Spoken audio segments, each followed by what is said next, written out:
जिज्ञासु मित्रों, बहुत बहुत अभिनंदन है आप सभी का दिव्य सृजन में। प्रत्येक दिवस की भांति आज भी हम यहाँ पर लाइव चर्चा का कार्यक्रम शुरू कर रहे हैं और आज का जो यह कार्यक्रम है, आज का जो विषय है, आसन सिद्धि और प्राणायाम सिद्धि। वास्तव में सिद्धि शब्द का अर्थ क्या है? सिद्धि शब्द का अर्थ है परिपक्वता। परिपक्वता। आप किसी कार्य में जब परिपक्व हो जाएंगे तो वो सिद्धि हो जाएगी। लेकिन लोगों के दिमाग में सिद्धि का कुछ अलग ही कॉन्सेप्ट है, कुछ अलग ही समझ है और सिद्धि का अलग समझ होने के कारण ना तो उन्हें सिद्धियां प्राप्त होती हैं और ना ही वो कुछ अभ्यास करते हैं। तो सिद्धि वास्तव में एक परिपक्वता है। जब आपकी एकाग्रता परिपक्व अवस्था को प्राप्त हो जाती है तो वो सिद्धि की तरह काम करती है। सिद्धियां आती हैं अभ्यास से। वो कहते हैं ना, करत करत अभ्यास ते जड़मति होत सुजान। अभ्यास करने से जो जड़मति है वह भी सुजान हो जाता है, अर्थात बुद्धिमान हो जाता है। जिसकी मति जड़ है वह भी बुद्धिमान हो जाता है। तो करत करत अभ्यास ते जड़मति होत सुजान। तो सिद्धियां वास्तव में कुछ ऐसी चीज नहीं है कि ऊपर से कहीं से आ जाएंगी और कुछ मिल जाएगा। जी नहीं, वो आपकी एकाग्रता की परिपक्वता से आएगा। जैसे कि कोई अभ्यास करने वाला, व्यायाम करने वाला व्यक्ति अपने शरीर को बलिष्ठ कर लेता है तो वो किसी को पकड़ ले या पीट दे तो फिर बहुत नुकसान हो सकता है, उसके अंदर बहुत ताकत आ जाती है। वैसे ही योगियों के अंदर अपनी एकाग्रता से, अपनी साधना से शक्तियों का विकास हो जाता है। ठीक है। तो सिद्धियों की जो सही सही समझ है, पहले वो हमारे अंदर पैदा होनी चाहिए। जैसे कि बहुत सारे लोग मुझे ऐसा बोलते कि मैं साधना करता हूं लेकिन मुझे सिद्धियों के चक्कर में नहीं पड़ना है। ये बात बिल्कुल वैसे है कि मैं खाना खाता हूं लेकिन मुझे स्वाद के चक्कर में नहीं पड़ना है। बिल्कुल सही बात है, मत पड़िए स्वाद के चक्कर में। स्वादु मत बनिए, लेकिन स्वाद आएगा जरूर। नहीं आएगा ये नहीं हो सकता, नहीं आएगा ये नहीं हो सकता, आएगा जरूर। वैसे ही जो साधना करेगा उसके लिए सिद्धि आएगी जरूर, नहीं आएगी ये नहीं हो सकता। ठीक है। इस विषय को समझिए। तो सिद्धियों को लेकर, क्योंकि कई बार जो है गुरुजी लोग ऐसे प्रवचन में मैंने सुना है, वो अपने शिष्यों को समझाते हैं कि सिद्धियों के लिए साधना नहीं करनी चाहिए, सिद्धियों के उसमें नहीं पढ़ना चाहिए। तो अब कई गुरुजी और कई चेले हैं जो ये दावा करते हैं कि हम तो मुक्त हो गए, हमारा मोक्ष हो गया, मतलब आप सिद्ध भी हो गए। जो व्यक्ति ये दावा करता है कि मैंने समाधि अवस्था को प्राप्त कर लिया, मैंने मोक्ष को प्राप्त कर लिया, इसका मतलब कि उसे सिद्धियां भी सारी प्राप्त हो चुकी हैं। इसमें तनिक भी संशय नहीं होगा कि सारी सिद्धियां उसे प्राप्त हो चुकी हैं, तभी वो जीवन मोक्ष या समाधि की अवस्था को प्राप्त किया हुआ माना जाएगा।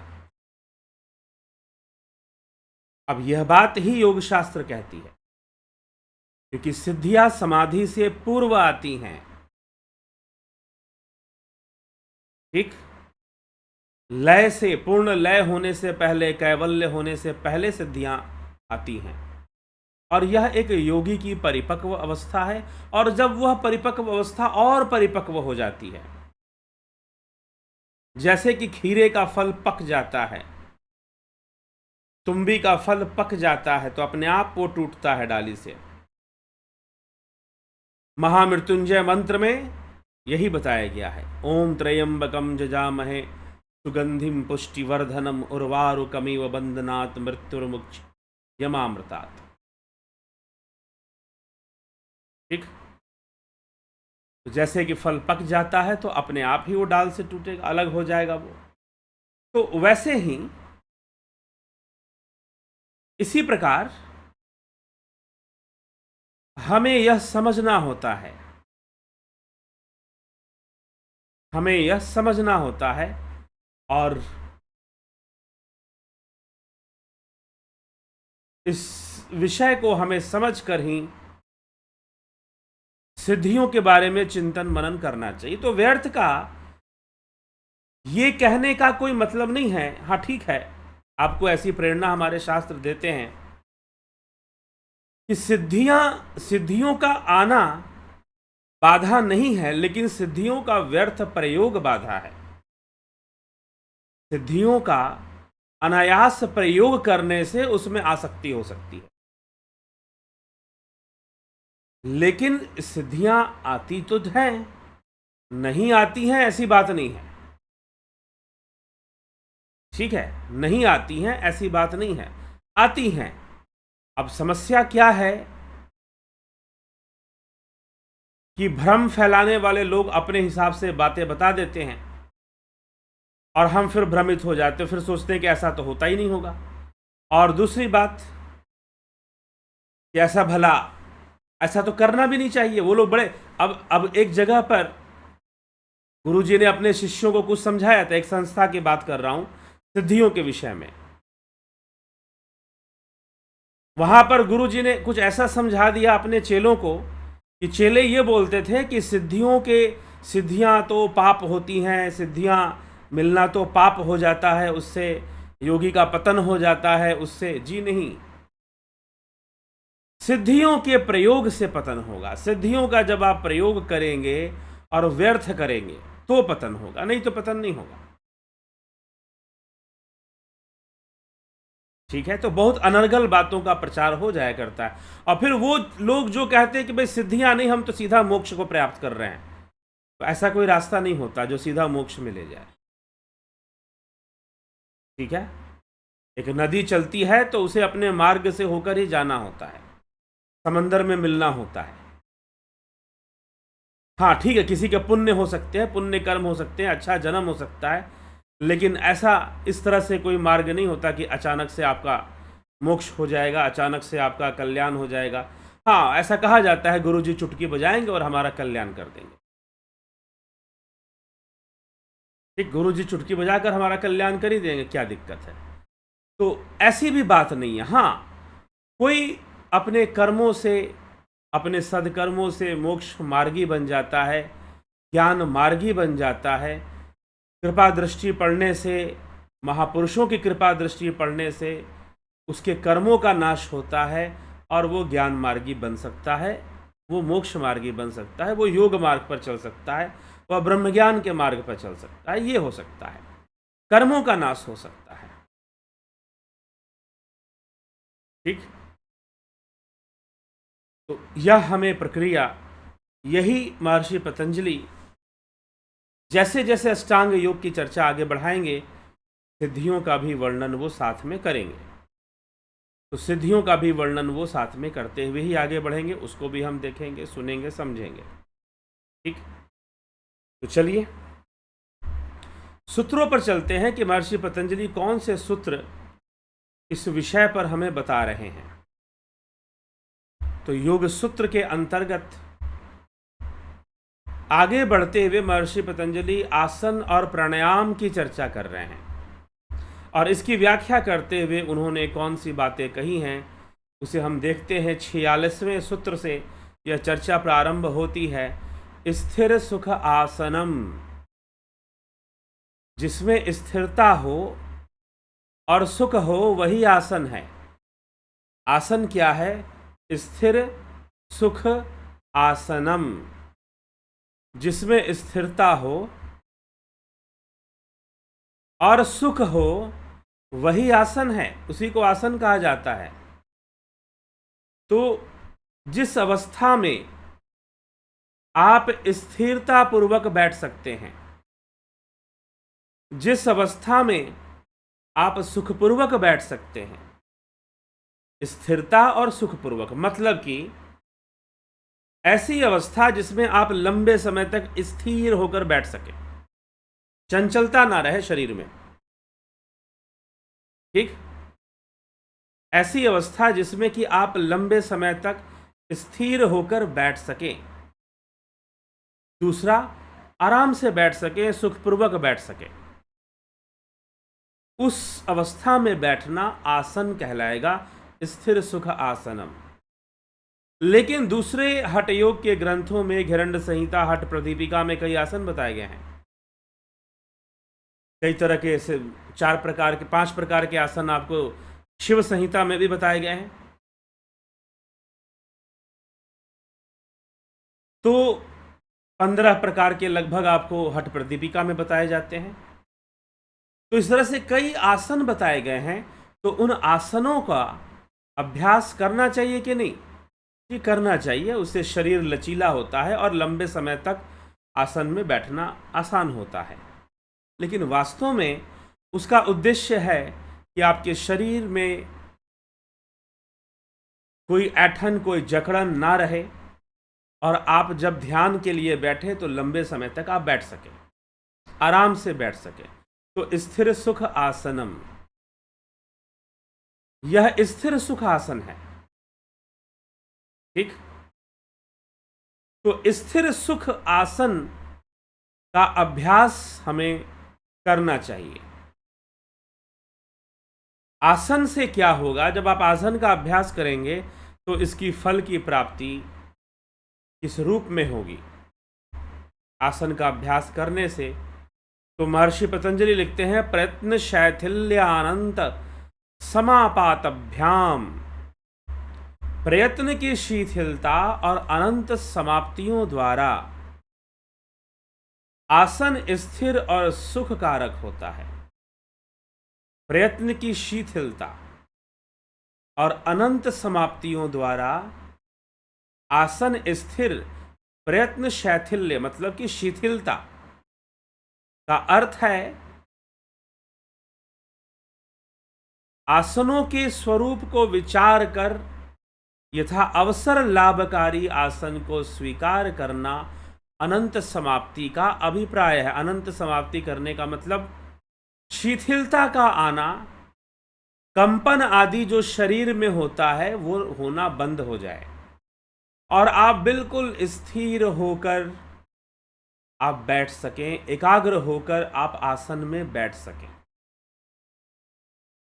तो निरंतर प्रयत्न करने से यह शिथिलता आएगी, कंपन आदि जो है वो नहीं रहेंगे और आप लंबे समय तक, अनंत समाप्ति तक, मतलब लंबा समय भी आपको बहुत बैठना हो तो भी आप आसन में बैठ सकें और इसका परिणाम आपकी समाप्ति। कहने का मतलब यहाँ पर जो महर्षि पतंजलि ने पहले समाप्ति बताई है, विचार वितर्क समाप्ति, वितर्क समाप्ति, विचार निर्विचार समाप्ति की चर्चा की, तो ये जो चर्चा की है समाप्ति की अवस्था आपको प्राप्त करा दे, ऐसा आसन होना चाहिए। तो जिस आसन में आप लंबे समय तक स्थिर होकर बैठ सकते हैं वैसे आसन का अभ्यास करते हुए आगे बढ़ना चाहिए। ठीक, अब आसन से और क्या होगा? आगे और महर्षि पतंजलि बता रहे हैं, ततो द्वंद्वानभिघातः, उस आसन सिद्धि से योगी के द्वंद्व, शीतोष्ण आदि नहीं सताते हैं। मतलब कि द्वंद नहीं सताएंगे। जैसे आप गर्मी में बैठे हैं, फिर ठंड में बैठे हैं, शीत ऋतु में बैठे हैं, गर्मी में बैठे हैं, गर्म और शीत में जो बैठने का जो द्वंद है वह द्वंद हमें नहीं सताना चाहिए, वो द्वंद हमें नहीं होना चाहिए। ठीक है, तो द्वंद वो नहीं सताएगा। कब नहीं सताएगा? जब आसन सिद्धि होगी। जब आसन सिद्धि होगी तो ये द्वंद सताना हमें बंद करेंगे और हम लंबे समय तक स्थिर होकर एक आसन में बैठ पाएंगे। ठीक है, तो स्थिर सुखासनम मूल यही है, विधि यही है और उसकी सिद्धि रूप में बताया गया है कि द्वंद आदि आपको सताना बंद कर देंगे जब आपका आसन का अच्छा अभ्यास हो जाएगा। लेकिन वर्तमान में योगासन करने का जो अर्थ है वो लोग बहुत अलग समझते हैं। बहुत प्रकार के आसनों को करना, बहुत प्रकार के आसन, बहुत प्रकार के, जैसे कि वैसे कहा जाता है हठ योग शास्त्र में कि लगभग 84 आसन होते हैं। 84 लाख योनियों पे आधारित 84 आसन या 84 लाख आसन भी होते हैं, कुछ लोग बताते हैं। तो इतने आसन होते हैं। अब उसमें बहुत सारे आसन होते हैं, तो ठीक है, आजकल योगा को एक स्पोर्ट्स के रूप में भी लिया जा रहा है। योगा को एक स्पोर्ट्स के रूप में भी लिया जा रहा है। चलिए ठीक है, अच्छी बात है, लेकिन फिर भी योग का उद्देश्य मात्र खेल कूद और खेल कूद के माध्यम से कोई प्राइज लेना तो नहीं है। योग एक ऐसा विषय है जो हर विषय में प्रवेश कर जाता है, हर विषय में उसका प्रवेश है। उसका योग गृहस्थ जीवन में भी योग का प्रवेश है, योग का प्रवेश युद्ध भूमि में भी है, योग का प्रवेश राजनीति में भी है, योग का प्रवेश हर विषय में योग का प्रवेश हो जाता है। क्योंकि योग मात्र कोई शारीरिक क्रिया नहीं है। योग जो है यह संपूर्ण जीवन का रहस्य हमारे सामने प्रकट करता है, और उस रहस्य को समझकर, उस सिद्धांत को समझकर, उस सिद्धांत के साथ अपना जीवन यापन करना, यह योग है। इसीलिए श्री कृष्ण युद्ध भूमि में खड़े होकर अर्जुन से कहते हैं, तस्मात् योगी भवार्जुना, अर्जुन तू योगी बन जा। लेकिन अर्जुन को तो वहां पर युद्ध करना है। लेकिन कृष्ण कहते हैं कि अर्जुन तू योगी बनकर युद्ध कर। क्या बनकर युद्ध कर? तू योगी बनकर युद्ध कर। अर्जुन तू योगी बनकर युद्ध कर। तस्माद योगी भवार्जुन। कृष्ण युद्ध भूमि में खड़े होकर अर्जुन से कहते हैं कि तू योगी बन जा। तो योग युद्ध में भी है। योगी भाव से युद्ध करना, योगी भाव से कर्म को करना, या योग की अवस्था में अपने आप को परिपक्व करके कोई कर्म करना।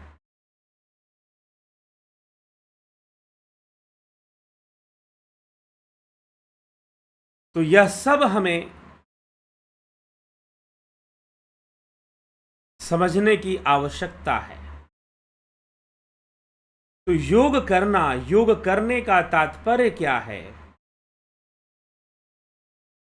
योगी होने का अर्थ क्या है?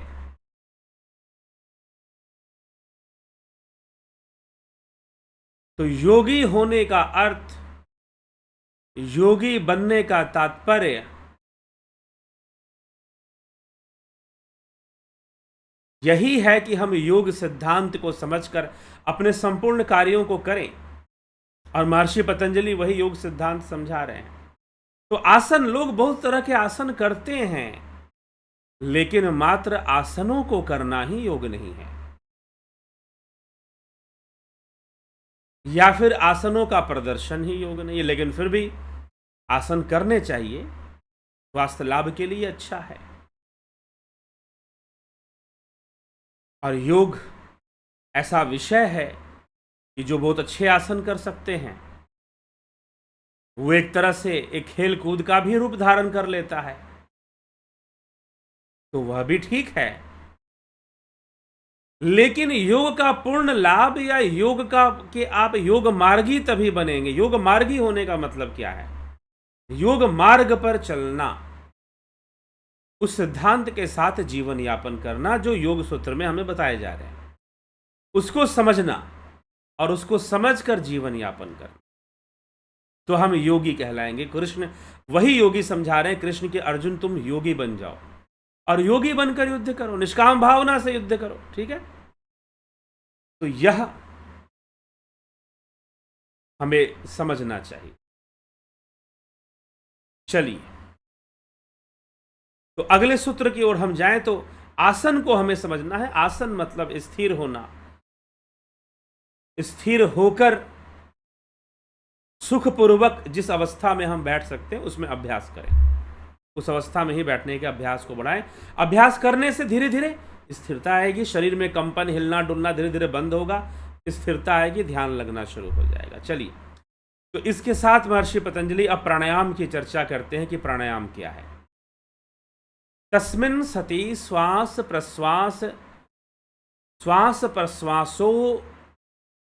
प्रश्वास योगर गति विच्छेदः। तस्मिन् सति श्वास प्रश्वास योर गति विच्छेदः प्राणायामः। आसन के होते हुए, आसन में बैठकर आप श्वास प्रश्वास की गति का विच्छेद करना, श्वास प्रश्वास की गति को रोक देना। आसन पहले आप करेंगे, ऐसा आसन करेंगे जिसमें एक आप स्थिरता और आराम से, सुकून से आप बैठ सकें। ऐसा आसन करेंगे जिसमें आप स्थिरता और सुकून के साथ बैठ सकें। उसके बाद आप प्राणायाम करेंगे। प्राणायाम में आपका लक्ष्य क्या है, ध्यान से सुनिए। प्राणायाम में आपका लक्ष्य क्या होना चाहिए? श्वासो प्रश्वासो गतिर विच्छेद। श्वास प्रश्वास की जो गति है उसका विच्छेद हो जाए। श्वास प्रश्वास की जो गति है वह रुक जाए। ठीक है, श्वास प्रश्वास की जो गति है उसका विच्छेद हो जाए। श्वास प्रश्वास की जो गति है उसका रुक जाना, अर्थात वह ना चले। तो फिर क्या होगा? क्या होगा जी?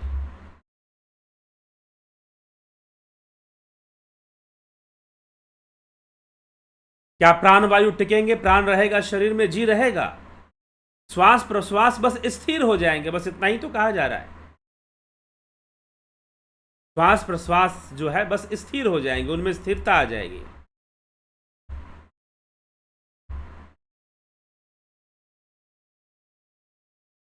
तो स्थिरता का होना जरूरी है। उसमें भी पहले आसन स्थिर होगा, तन थिर, मन थिर, सुरत निरत थिर होवे, यह प्रक्रिया है। ठीक, तन थिर, मन थिर, सुरत निरत थिर होवे।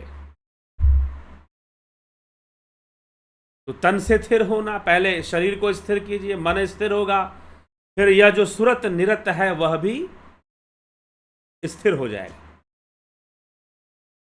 तो स्वतः कुंभक लगेगा, अपने आप कुंभक लगेगा। फिर लगाना नहीं पड़ेगा, रोकना नहीं पड़ेगा, अपने आप ही कुंभक लगेगा।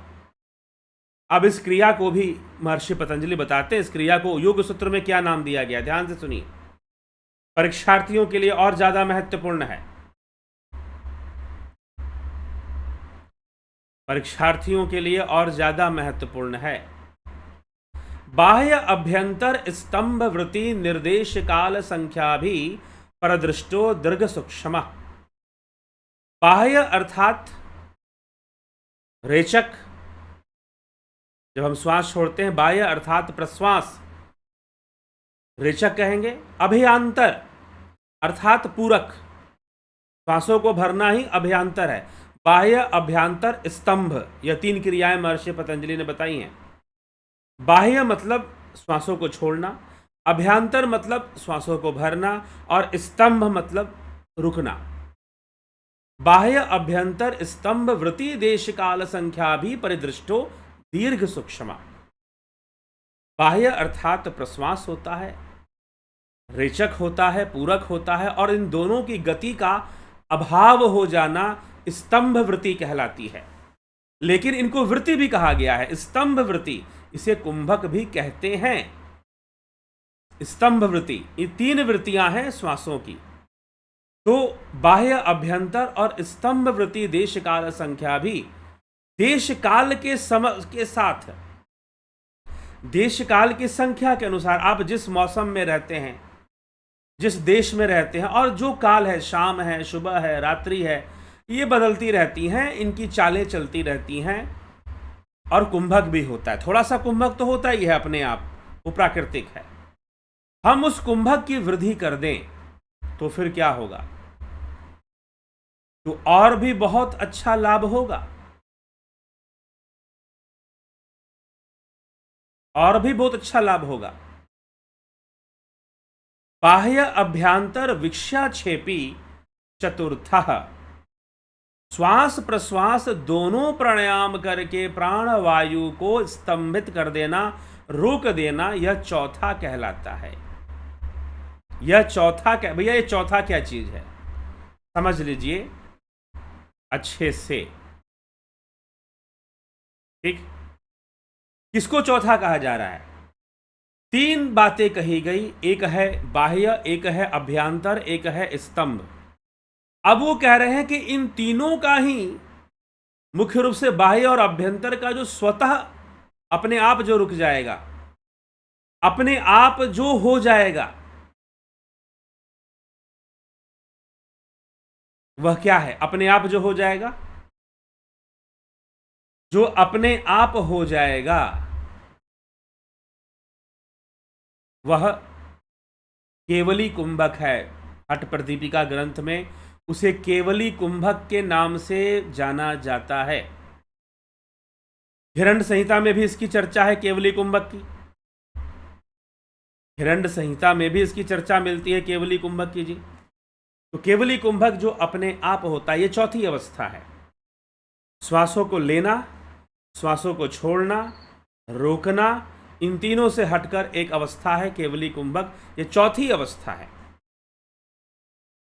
चतुर्थम, इसीलिए महर्षि पतंजलि चौथी बोल रहे हैं, क्योंकि स्तंभ की चर्चा तो पहले ही कर चुके, लेकिन दोबारा क्यों लिख रहे हैं कि चौथी भी है? तो श्वास प्रश्वास दोनों प्राणायाम करके प्राणवायु को स्तंभित करना, उसको विषयाक्षेपी चतुर्था, ये चौथी अवस्था है।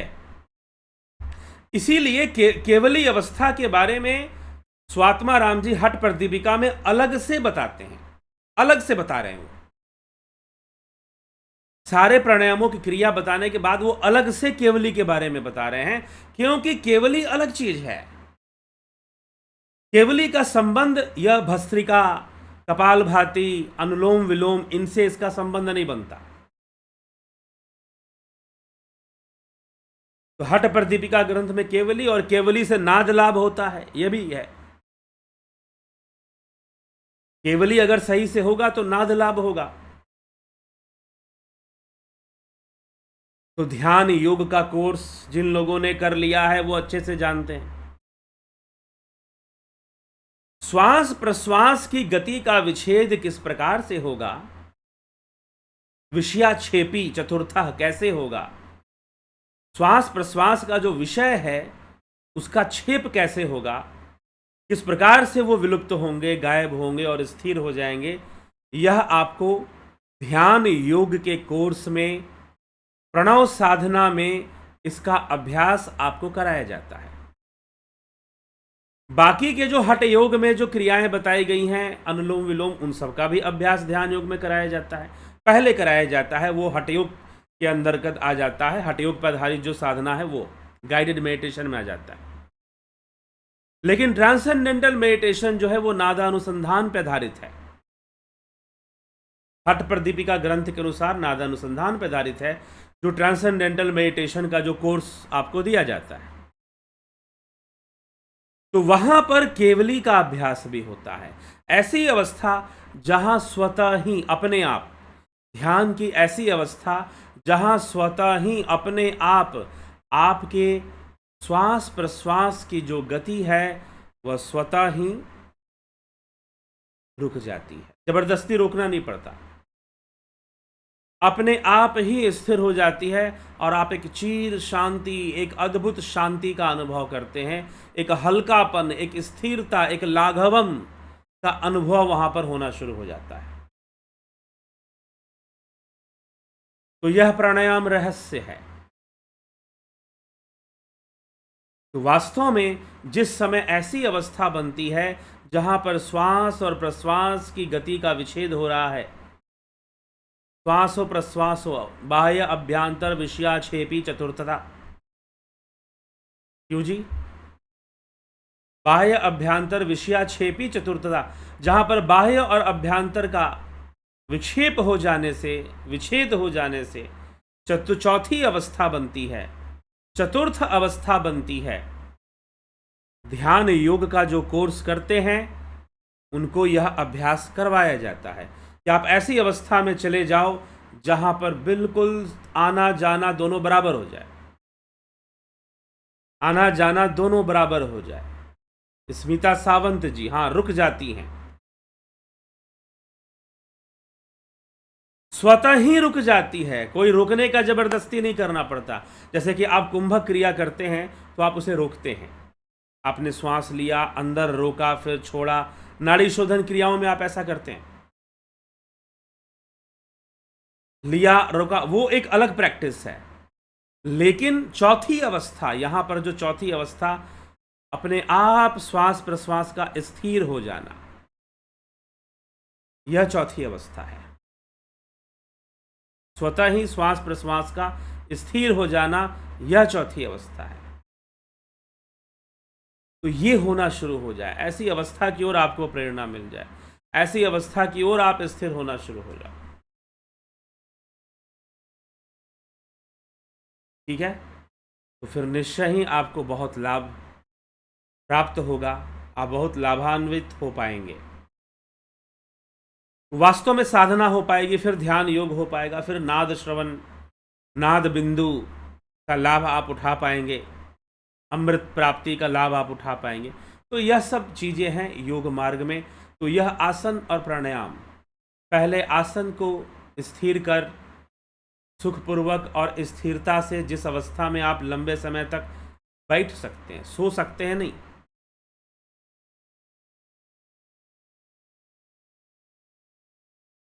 नहीं तो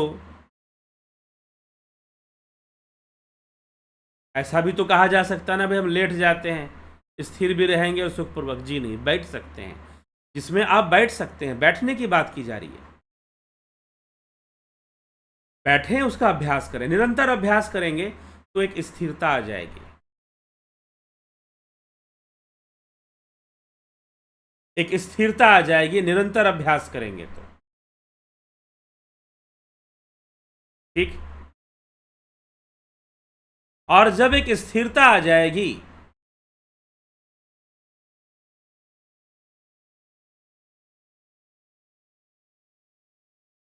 जब आप स्थिर हो जाएंगे तो शरीर के कंपन आदि अपने आप खत्म हो जाएगा। ठीक? तो वह स्थिरता का आना जरूरी है। लेकिन यह जो अवस्था है यह अकेले आसन से नहीं होगी, यह भी ध्यान रखिएगा, साथ में प्राणायाम का अभ्यास करना पड़ेगा। लेकिन प्राणायाम का सही अभ्यास किस तरह से होता है, प्राणायाम का सही अभ्यास किस प्रकार से होता है, वह प्रैक्टिकल का विषय है। वह आपको निश्चय ही विधि पूर्वक स्टेप वाइज स्टेप, हम कैसे ऐसी अवस्था में पहुंचे, चौथी अवस्था में पहुंचे, एक स्टेप वाइज स्टेप, एक इसका एक स्टेप चाहिए प्रॉपर वे में। जब आप स्टेप वाइज स्टेप जब आप करेंगे तभी जाकर आप बिल्कुल वो स्थिर अवस्था को प्राप्त करेंगे जो यहां पर कहा जा रहा है।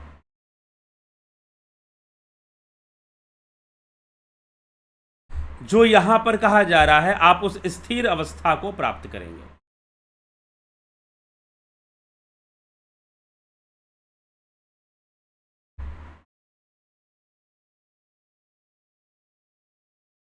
तो यह विषय समझना चाहिए, इसलिए आप प्राणायाम बहुत लोग करते हैं ना।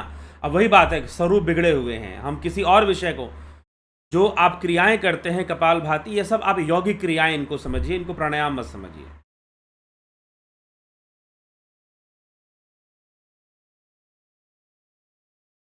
ठीक है?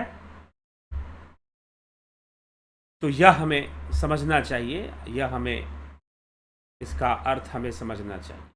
ठीक है, चलिए आगे बढ़ते हुए हम तो सच्चा प्राणायाम करना चाहते हैं। मात्र खूब तेज श्वास लेना छोड़ना यही प्राणायाम नहीं है। ठीक है, यह प्राणायाम की ये भी तैयारी है। जैसे मैंने कहा कि बहुत तरह के आसन लोग करते हैं, वो वास्तव में आसन की तैयारी मात्र है, वो आसन नहीं, आसन की तैयारी है। वैसे ही कपालभाति करना, अनुलोम विलोम करना, नाड़ी शोधन करना, यह सब प्राणायाम की तैयारियां हैं। ओरिजिनल जो प्राणायाम है वह क्या है? श्वासों प्रश्वासों गतिर विच्छेद, या फिर बाह्य अभ्यांतर विषयोक्षेपी चतुर्थकम। बाह्य अभ्यांतर विषयोक्षेपी चतुर्था, बाहर और अंतर का जो विषय विक्षेप है वह चौथी अवस्था को, उस केवली अवस्था को प्राप्त करना, यह प्राणायाम होगा। तो महर्षि पतंजलि, इसलिए योग सूत्र का अध्ययन बहुत जरूरी हो जाता है, बहुत अनिवार्य होता है, बहुत अनिवार्य। क्यों अनिवार्य होता है? क्योंकि योग सूत्र सीधा बेसिक कॉन्सेप्ट पे बात करता है। आसन का मतलब ये नहीं कि आप खूब सिर को नीचा कर लो, पैर को ऊपर कर लो, खूब शरीर को घुमा लो, टेढ़ कर लो, ट्विस्ट कर लो, जी नहीं, ये आसन नहीं है, ये आसन की तैयारी है। अगर आप चक्रासन करोगे तो आपकी रीढ़ की हड्डी सही रहेगी, स्वस्थ रहेगी। धनुरासन करो, भुजंगासन करो, सूर्य नमस्कार करोगे, शरीर के अंदर लचीलापन बना रहेगा। ध्यान में बैठोगे तो वो सहयोगी बनेगा। वो क्या बनेगा? वो सहयोगी बनेगा जब ध्यान में बैठोगे। लेकिन आसन का जो मूल सिद्धांत है, आसन का जो कॉन्सेप्ट है, वो महर्षि पतंजलि यहां पे दे रहे हैं। इसीलिए योग सूत्र का योग के मार्ग पर, नहीं तो बहुत मिसगाइड भी हो सकते हैं लोग बहुत तरीके से, और होते भी रहते हैं। अब आते हैं प्राणायाम। प्राणायाम क्या है? बाह्य अभ्यांतर विषयाक्षेपी चतुर्था, ये जो चौथी अवस्था है जिसमें कि रेचक और पूरक दोनों बराबर हो जाते हैं। बाह्य अभ्यांतर विषयों का क्षेप हो जाता है, श्वास प्रश्वास की गति का विच्छेद हो जाता है और स्थिर हो जाते हो, बिल्कुल शांत, भीतर से बाहर से शांत, श्वासों का आना जाना नहीं, भावनाओं की जो व्यापार है, विचारों का जो व्यापार है, विचारों का जो तूफान है, स्थिर हो गया है। जब स्थिर हो गया है तो श्वासों का आना जाना अपने आप स्थिर हो जाएगा।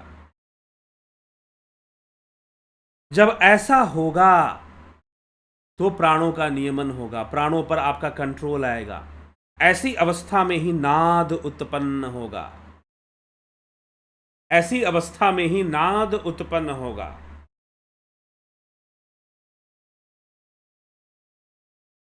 तो यह विषय हमें समझना चाहिए। ऐसी अवस्था में ही ज्योति प्रकट होगा। ये भाई साहब कोई लिख रहा है नील बिंदु, नील बिंदु, नील बिंदु प्रकट होगा। ठीक है, तो आप ध्यान कर पाएंगे, साधना कर पाएंगे, तो आप ध्यान परावस्था में जाएंगे। आप अपरा से परा की यात्रा शुरू हो जाएगी। ठीक है, तो यह विषय है, तो इसको हमें अच्छे से समझना है। तो प्राणायाम का मूल अर्थ हमें समझना है। प्राणायाम का जो रियल कॉन्सेप्ट है वो महर्षि पतंजलि देते हैं, इसलिए जानना, इसलिए योग सूत्र का अध्ययन अनिवार्य हो जाता है, जरूरी हो जाता है। ठीक, और योग सूत्र आपकी परीक्षा के हिसाब से भी बहुत महत्वपूर्ण है। जो परीक्षार्थी हैं उनके लिए बहुत इंपॉर्टेंट है, क्योंकि सबसे ज़्यादा प्रश्न इसी से पूछे जाएंगे। आप या यूजीसी नेट का परीक्षा दीजिए या वाईसीबी का दीजिए, आपको ज़्यादातर प्रश्नों का निर्माण अकेले योग सूत्र से होगा। चलिए ठीक है, अब आगे बढ़ते हैं। नवज्योतिनाथ जी, बहुत अभिनंदन है। जयंती भाई पटेल, जगत नारायण, नमस्ते गुरुजी। आश जेटी फिल्म्स, क्या मन बुद्धि को बाईपास करके डायरेक्ट कोई कर्म कर सकता है? मन बुद्धि को बाईपास करके नहीं कर सकता जी। पहली बात, आप वीडियो सुनिए, मैं आपको, ये प्रश्न बनता ही नहीं है, प्रश्न स्टैंड नहीं करता है, ठीक है। तो जो प्रश्न बनता नहीं है वो जबरदस्ती के प्रश्न बनाइए भी मत। आप गीता सुन लीजिए, प्रकृति सिद्धांत सुन लीजिए। कर्म प्रकृति के माध्यम से होता है, तो बिना, अगर मन बुद्धि नहीं रहेगा तो कर्म भी नहीं रहेगा। अगर मन और बुद्धि नहीं रहेगा तो कर्म भी नहीं रहेगा, कर्म का अस्तित्व ही नहीं होगा। फिर कर्म का अस्तित्व काल के बंधन में है, कर्म का अस्तित्व काल के बंधन में है, ठीक है। पहले तो ये समझना होगा, ये जितनी भी बातें हैं ये प्रैक्टिकल बातें हैं, कोई काल्पनिक बातें नहीं हैं, और वो प्रकट रूप में हमारे सामने दिखाई देती है। कर्म का अस्तित्व, मन बुद्धि नहीं होगा तो कर्म का होना भी असंभव है, नहीं हो पाएगा। और जो मन बुद्धि के परे चला गया वो तो मुक्ति को प्राप्त कर गया, उसके लिए क्या कर्म, ना कोई कर्म ना कोई बंधन।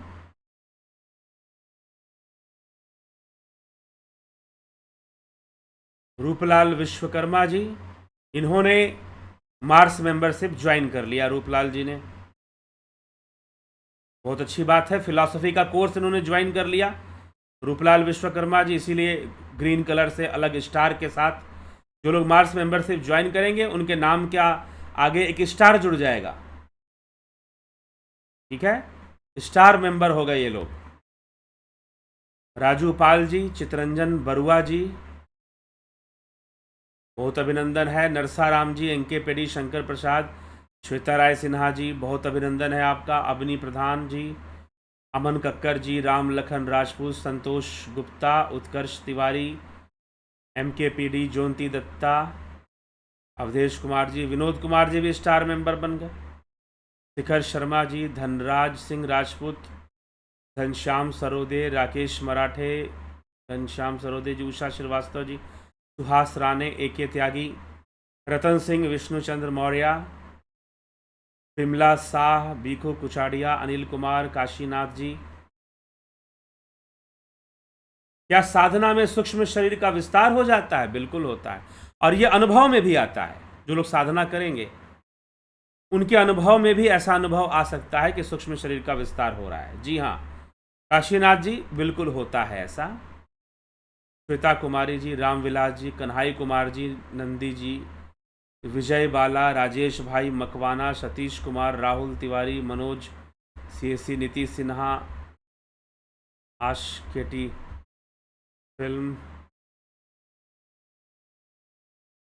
नंदी जी। नील बिंदु क्या है? घट में दिखाई देने वाली जो ज्योति है वही नील बिंदु के रूप में दिखाई देती है। जब ज्योति साधना परिपक्व हो जाती है तो नील बिंदु भी प्रकट होता है। उस नील बिंदु में एक विशेष एकाग्रता होती है, बस इतना बताया गया है, ठीक है। और यह नील बिंदु नाद से भी प्रकट होती है।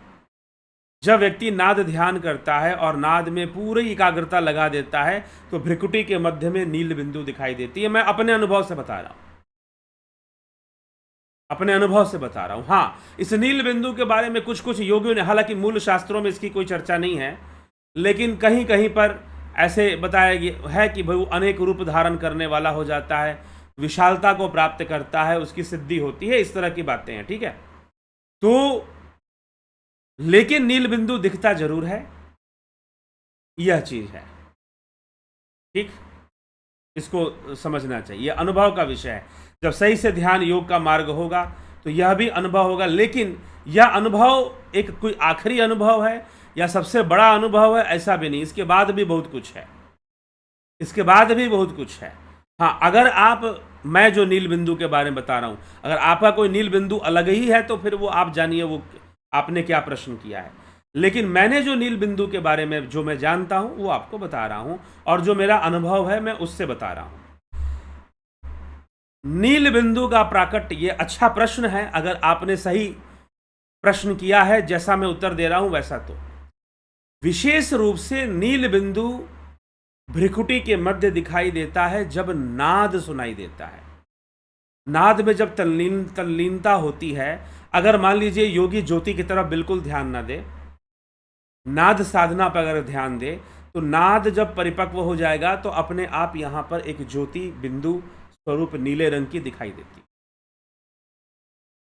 ठीक है। अपने आप दिखाई देती है वो नाद से के समय तक, एक गहरी एकाग्रता में ये चीज सामने आती है। बाकी ज्योति के कई रूप ध्यान करते हुए यहाँ ध्यान योग का जो ऑनलाइन कोर्स चलता है उसमें ज्योति साधना करवाई जाती है। तो ध्यान योग का जो ऑनलाइन कोर्स चलता है उसमें ज्योति साधना करवाई जाती है। तो जो ज्योति साधना करवाई जाती है आप उसे करते हैं, सही से करते हैं, तो आप कई प्रकार के ज्योति का रूप देख सकते हैं। लेकिन नील बिंदु का जो स्वरूप है गहरी एकाग्रता में, और जब नाद की तल्लीनता बनती है तो उस समय स्वतः ही यहाँ पर नील बिंदु प्रकट हो जाता है, दिखाई देना शुरू हो जाता है। उसके बारे में कुछ सिद्धियों की भी चर्चा की जाती है, वो एक अलग विषय है। ठीक है, चलिए,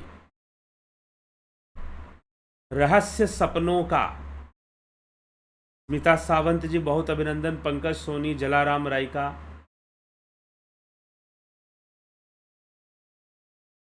पीसी झजाड़िया जी, आत्मा को परमात्मा से जोड़ देना ही योग है। जय श्री कृष्ण। विशाल जी, वैराग्य पर क्या आप एक वीडियो बना सकते हैं? बना चुके हैं, वैराग्य पर वीडियो बन चुकी है, पहले कई बार बन चुकी है, आपको मिल जाएगा पतंजलि योग सूत्र के प्लेलिस्ट में ही आपको मिल जाएगा। ठीक है, नंदी जी, बलवंत सिंह गोहिल, कुंभक, क्या कुंभक? कुंभक और केवली ये दो चीजें अलग अलग है। यहां पर जो महर्षि पतंजलि बात कर रहे हैं, स्तंभ नाम से कुंभक कहा है, लेकिन चौथी अवस्था जो है वो स्वतः ही श्वास प्रश्वास का विच्छेद हो जाना। चलिए, स्मिता सवन जी, शेखर मराठा जी, ध्यान में बैठने से नींद आने लगती है। हाँ जी, हाँ, होता है, ये समस्या आती है, सबको आती है, अभ्यास करते रहना चाहिए, धीरे धीरे इस समस्या से मुक्ति मिल जाएगी। अर्जुन पाटिल, ईशान शर्मा, हरीश डंगवाल, शिखर मराठा, प्राणायाम आसन का मुख्य बिंदु क्या है? प्राणायाम आसन का मुख्य बिंदु पता नहीं क्या है, आसन करते हुए प्राणायाम करना चाहिए। अब इसमें मुख्य बिंदु क्या है, ये इसका उत्तर मुझे नहीं पता। रूपलाल जी, हाँ जी, केवली कुंभक में श्वासें अपने आप रुक जाती हैं, मेरा भी अनुभव है। जी हाँ, रूपलाल जी ने ध्यान योग का पूरा कोर्स कंप्लीट किया है, लगभग 1 वर्ष तो हो ही गए होंगे आपको किए हुए। तो अभ्यास करते रहिए, अनुभूतियां होती रहेंगी। हीरा लाल यादव जी, नंदी रावण का मणिपुर चक्र जागृत था, यानी क्या? पता नहीं था कि नहीं था। शुभम पांडे जी, मूलाधार जागृत कैसे करें? साधना कीजिए, ध्यान योग का कोर्स कीजिए। रविशंकर चौहान, नंदी जी, मोनिल शाह, गुरु सच्चे योगी कहाँ मिलते? ढूंढिए, कहीं मिल जाएंगे, सच्ची खोज रखेंगे तो सच्चे मिल भी जाएंगे। नंदी मुक्तानंद ने बताया है। कौन है भाई मुक्तानंद जी? आपने बिल्कुल सही बताया। चलो जी, ठीक है, मैंने तो अपने अनुभव से बताया आपको। सच्चे योगी कहाँ पे मिलते हमको नहीं पता, ढूंढिए, सच्ची खोज होगी तो कहीं ना कहीं मिल ही जाएंगे। नमस्ते आचार्य जी, आप अनेक शास्त्रों से रेफरेंस करते हैं, क्या आप कह सकते हैं कि शास्त्रों का अध्ययन कैसे किया जाता है, योग कैसे सहायता देता है? जी हाँ, आप निश्चय ही ये जो फिलॉसफी का कोर्स चल रहा है आप इसको सुनिए, इसमें आपको बताया जाएगा शास्त्रों का अध्ययन कैसे किया जाता है। पहले तो शास्त्रों की एक बेसिक नॉलेज रखनी चाहिए कि शास्त्र परंपरा क्या है। इन सब पर वीडियो बना चुके हैं बानवीर जी, इस पर हम वीडियो बना चुके हैं कि शास्त्र परंपरा क्या है, शास्त्र किस किस श्रेणी में कौन कौन से शास्त्र आते हैं, और उनको समझने के लिए हमें कैसा अध्ययन करना चाहिए। सबका आधार वेद है, वेदों से 2 प्रकार की का निर्माण होता है, श्रुति और स्मृति। ठीक है, श्रुति जो है सूत्रों का संग्रह है, श्रुति जो है सिद्धांतों का संग्रह है, और स्मृति जो है वो उसमें सिद्धांत मिक्स है लेकिन वो इसमें इतिहास है, वह काव्य की तरह है, साहित्य की तरह है जो स्मृति है। स्मृतियों में भी कुछ स्मृतियां सूत्र की तरह हैं, जैसे कि मनुस्मृति, याज्ञवल्क्य स्मृति, विदुर स्मृति। ठीक है, तो कुछ स्मृतियां सूत्रों की तरह हैं, लेकिन उन संपूर्ण स्मृतियां और जो कथाएं हैं, पुराण हैं, उनका जो आधार है वो श्रुति है। इसीलिए श्रुति का अध्ययन कर लेना चाहिए, श्रुति दर्शन का अध्ययन कर लेना चाहिए, श्रुति दर्शन को समझ लेना चाहिए। जो वैदिक दर्शन है उसकी समझ हमारे अंदर जरूर पैदा होनी चाहिए। ठीक, तो ये चीज है। चलिए, अनिल दयावानी जी, शेखर मराठे जी, क्या पतंजलि योग सूत्र हिंदी में पुस्तक मिल सकती है? जी मिल सकती है, क्यों नहीं मिल सकती। ठीक है, कई तरह की पुस्तकें आपको मिल सकती हैं पतंजलि योग सूत्र की। आपको मेरे पास जो है, ऐसे तो कई भाष्य मैंने रखे हुए हैं, फिर भी लेकिन जो मुख्य मुख्य भाष्य है, व्यास भाष्य है, भोजवृत्ति है। व्यास भाष्य को योग सिद्धि के नाम से भी कुछ लोग कहते हैं। व्यास भाष्य है, भोजवृत्ति है, फिर से आपका योग वार्तिक है, विज्ञान भिक्षु जी का, वाचस्पति मिश्र जी का तत्व वैशारदी के नाम से कुछ क्या बताया जाता है, स्वामी विवेकानंद जी का राजयोग है। आपको सब उपलब्ध हो जाती हैं। आपको व्यास भाष्य और भोजवृत्ति भी है मेरे पास, और जो है आपको मिल जाएगी, ऐसी बात नहीं है। व्यास भाष्य भी मिलता है। एक और व्यास भाष्य मिलता है जिसमें कि एक इलाहाबाद विश्वविद्यालय के, अब तो प्रयागराज हम कहते हैं, कानूनन रूप से प्रयागराज कागज में भी बदल दिया गया है नाम। तो प्रयागराज विश्वविद्यालय के में जो एक वाइस चांसलर पहले हुए हैं, उन्होंने व्यास भाष्य पर भी अपनी टीका टिप्पणी दी है, वो भी आपको मिल सकती है। ठीक है, तो ऐसे कई भाष्य हैं, उपलब्ध हैं। श्लोक और उनके हिंदी अर्थ के साथ उपलब्ध हैं। पहले कम उपलब्ध थे, लेकिन जब से योग का प्रचार पूरे विश्व में हो गया है, अब तो मैं देखता हूं कि अभी मुझे एक अमेरिकन व्यक्ति से मेरा एक ऐसे ही सोशल मीडिया पर ही मुझे एक अमेरिकन व्यक्ति से कुछ इंटरेक्शन हुआ उससे। वो पतंजलि योग सूत्र पर कोर्स चलाता है, वो पतंजलि योग सूत्र पर कोर्स देता है इंग्लिश में, अंग्रेजी भाषा में, अमेरिका का रहने वाला है। और जानते हैं कितने में देता है? $799, $800 पतंजलि योग सूत्र का, $800 यूएस डॉलर में अमेरिका में एक अमेरिकन आदमी योग सूत्र का कोर्स दे रहा है। ठीक, योग सूत्र का कोर्स दे रहा है।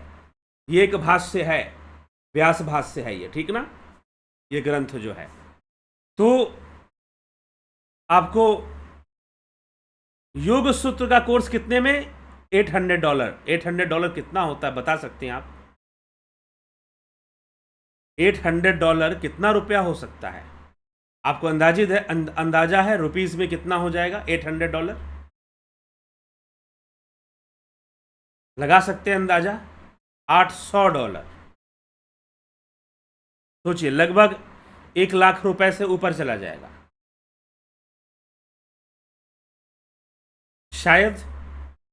लगभग $100 में आपको 7-8 हज़ार रुपए हो जाते हैं। ठीक ना, तो वो $800 है, तो 8 गुना ज़्यादा हो जाएगा, 10 गुना ज़्यादा हो जाएगा लगभग, तो 80 हज़ार तक के लगभग उसका रेट हो जाएगा। कुछ इस तरह समझिए, इतना कॉस्टली कोई योग सूत्र पढ़ा रहा है। ठीक है, और यहाँ भारत में लोग सोचते हैं अरे ये इन सब ग्रंथों में क्या रखा है, दुनिया बहुत आगे बढ़ गई है। एक साहब ऐसे ही कोई बोल रहे थे, लेकिन फिर भी योग की आवश्यकता है। ठीक, फिर भी योग की आवश्यकता है।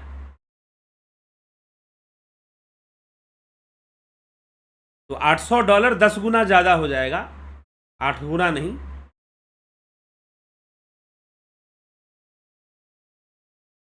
ठीक, तो इस तरह से 64,000 के आसपास, सही कह रहे हैं, 64,000 के आसपास हो जाएगा।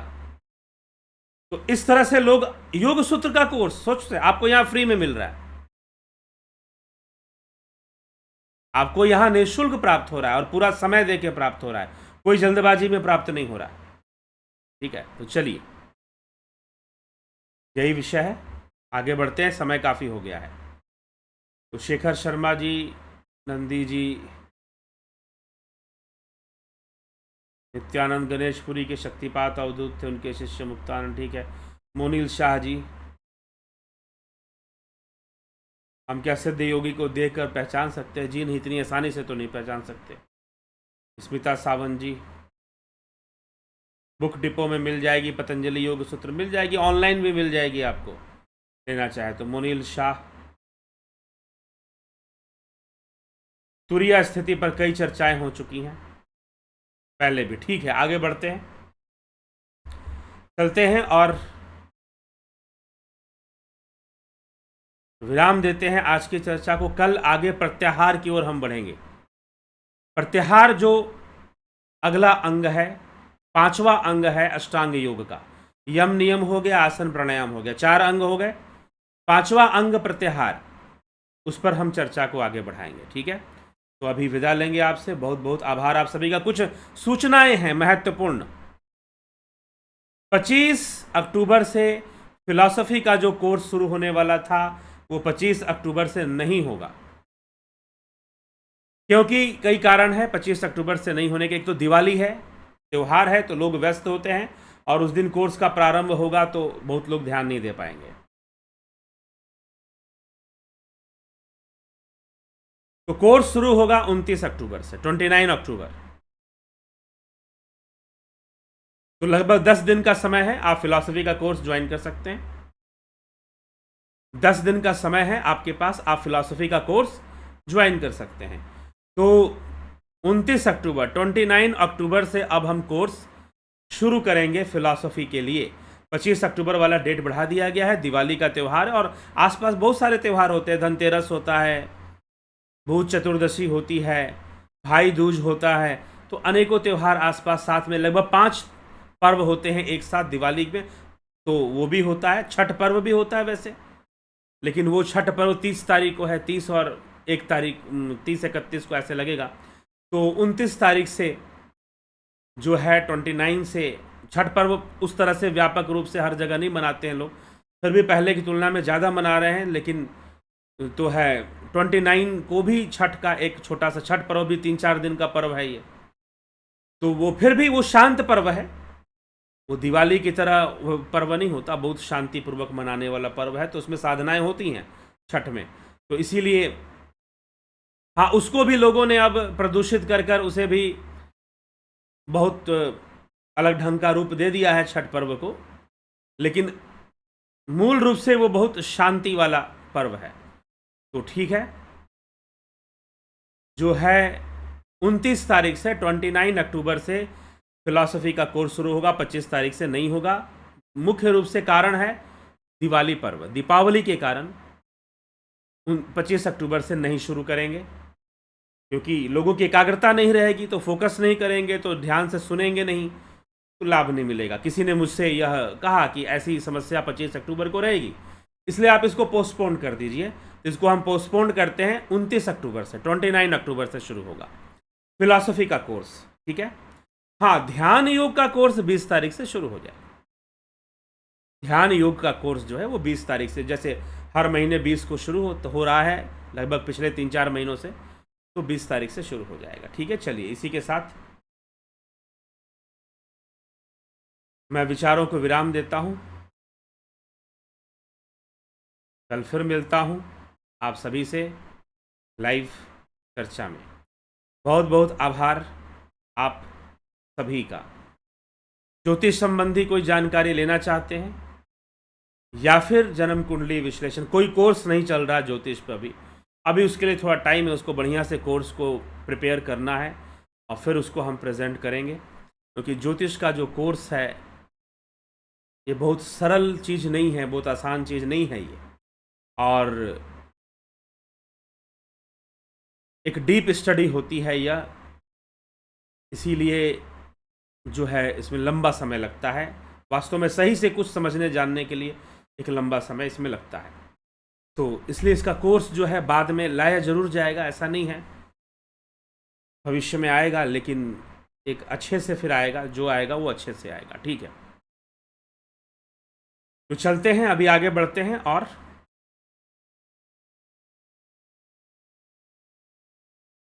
वीडियो को यहाँ विराम देते हैं, विदा लेते हैं आपसे। आप सभी का बहुत बहुत आभार। कल फिर मिलते हैं 9 बजे लाइव चर्चा में प्रत्याहार रहस्य के साथ। प्रत्याहार रहस्य पर चर्चा होगी। तो बहुत बहुत आभार आप सभी का।